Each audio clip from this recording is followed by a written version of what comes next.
कौटिल्य अर्थशास्त्र अधिकरण 7 प्रकरण 111-112 साथ मिलकर चढ़ाई तथा संधियां। विजिगीषु द्वितीय प्रकृति अर्थात पड़ोसी दुश्मन को निम्नलिखित प्रकार से नीचा दिखावें। एक साथ मिलकर चढ़ाई करने के बाद पड़ोसी सामंत को कहें कि आप इस ओर चढ़ाई करिए और मैं उस ओर चढ़ाई करता हूँ। दोनों ओर एक सदृश लाभ है। यदि सचमुच लाभ हो तो संधि, अन्यथा विक्रम अर्थात मनमुटाव या लड़ाई होती है।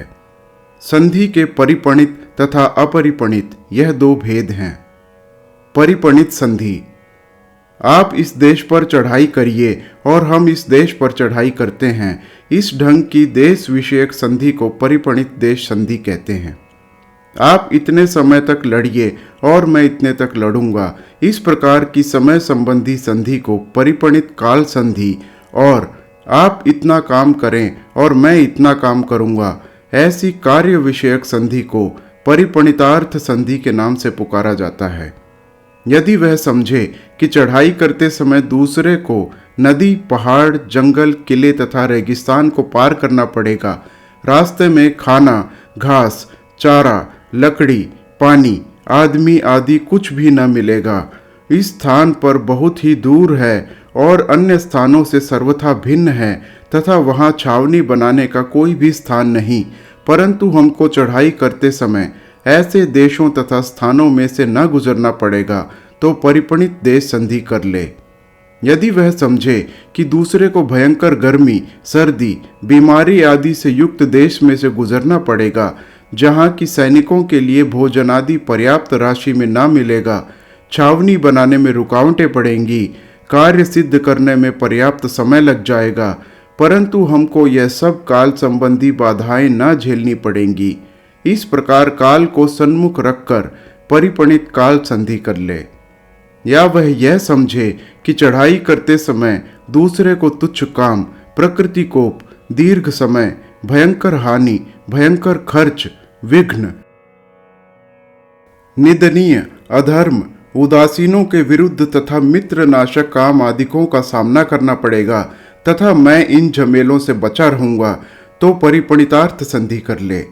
इस प्रकार देश काल, काल कार्य, देश कार्य तथा देश काल कार्य को सामने रखकर परिपणित संधि 7 प्रकार की हो जाती है। अपने युद्धों को आरंभ करने तथा समाप्त करने के बाद ही दूसरों के युद्धों के लिए तैयार हों। अपरिपणित संधि व्यसन, जल्दबाजी, अभिमान तथा आलस्य से युक्त किसी बेवकूफ राजा को यदि नीचा दिखाना हो तो देश काल कार्य विषयक कुछ भी बात न कर हम तुम एक हैं यह कहकर उसको संधि के विश्वास में रखकर उसकी कमजोरियों का पता लगा ले तथा मौका पड़ते ही उस पर आक्रमण कर दे। इस ढंग की संधि को अपरिपणित संधि कहते हैं। उसका नियम यह है कि राजनीति में पंडित तथा चतुर राजा एक सामंत से दूसरे सामंत को लड़ा के और इस प्रकार जो जीते उसकी भूमि को स्वयं छीन ले तथा चारों ओर से अपने पक्ष को प्रबल बनाए रखे। संधि के अकृत चिकीर्षा, कृतश्लेषा, कृत विदूषण तथा अवशीर्ण क्रिया यह 4 और विक्रम अर्थात युद्ध के प्रकाश युद्ध, कूट युद्ध तथा तूष्णी युद्ध यह 3 भेद हैं।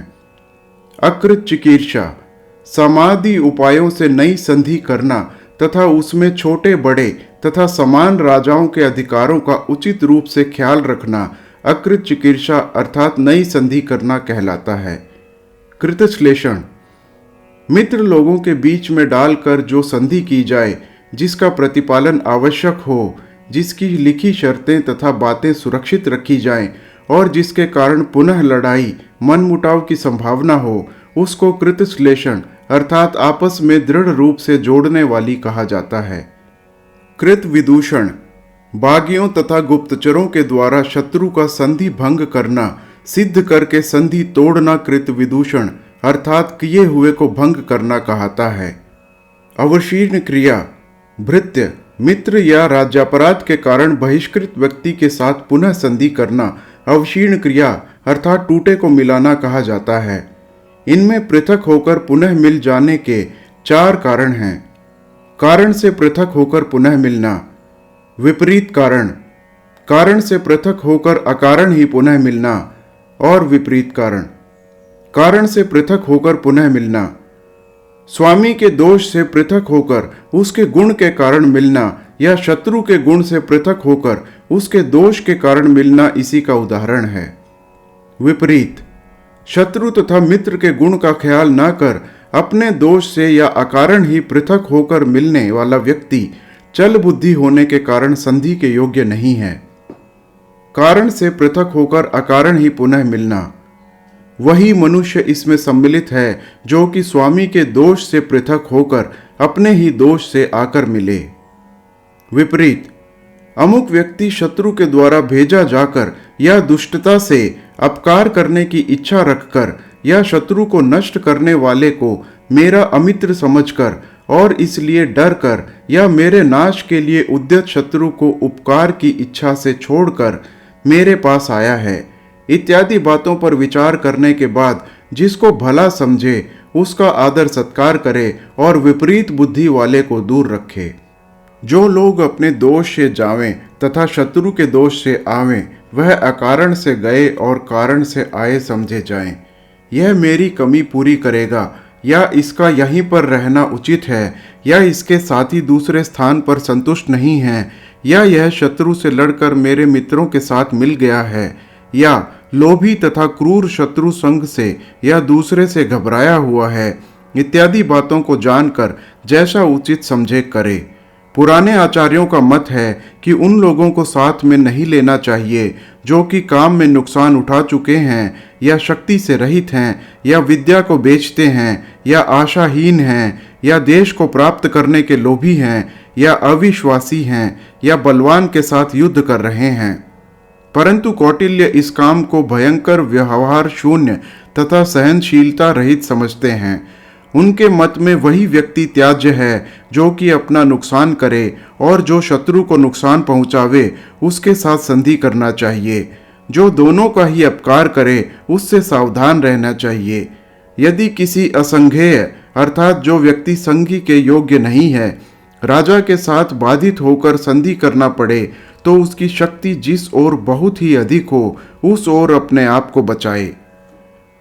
अवशीर्ण क्रिया अर्थात टूटी हुई संधि का पुनः स्थापित करना, इसमें यह आवश्यक है कि जो व्यक्ति शत्रु के पक्ष में हो उसको इतनी दूर बसाया जाए जिससे वह आपूर्य पर्यंत उपकार करता रहे परंतु हानि न पहुंचा सके, या उसको शत्रु से लड़ने के लिए भेज दिया जाए या उसको दंडाचारी बनाकर शत्रु के जंगलों में या राष्ट्र के अंत में फेंक दिया जाए या उसको शत्रु के देश में पुरानी तथा नई चीजों के द्वारा छिपे छिपे व्यापार करने के लिए कहा जाए और शत्रु के साथ मिल जाने का दोष देकर बागी प्रकट किया जाए, या उसको भावी घटनाओं का ख्याल कर उपांशु दंड अर्थात छिपे रूप से दंड देना से शांत किया जाए और बाद में उसको मरवा दिया जाए। जो राजा शत्रुओं के बीच में बचपन से ही रहने के कारण शत्रु के दोषों से लिप्त हो और सांपों के बीच में रहने वालों की तरह सदा ही उद्विग्न रहते हों, उनसे डरना चाहिए। अंजीर पर पले सेंभल के कबूतर की तरह वह हर समय परेशान रहते हैं और करते हैं। दिन के समय में किसी स्थान पर जो लड़ाई लड़ी जाए उसको प्रकाश युद्ध कहते हैं। यह बहुत ही भयंकर आक्रमण होता है।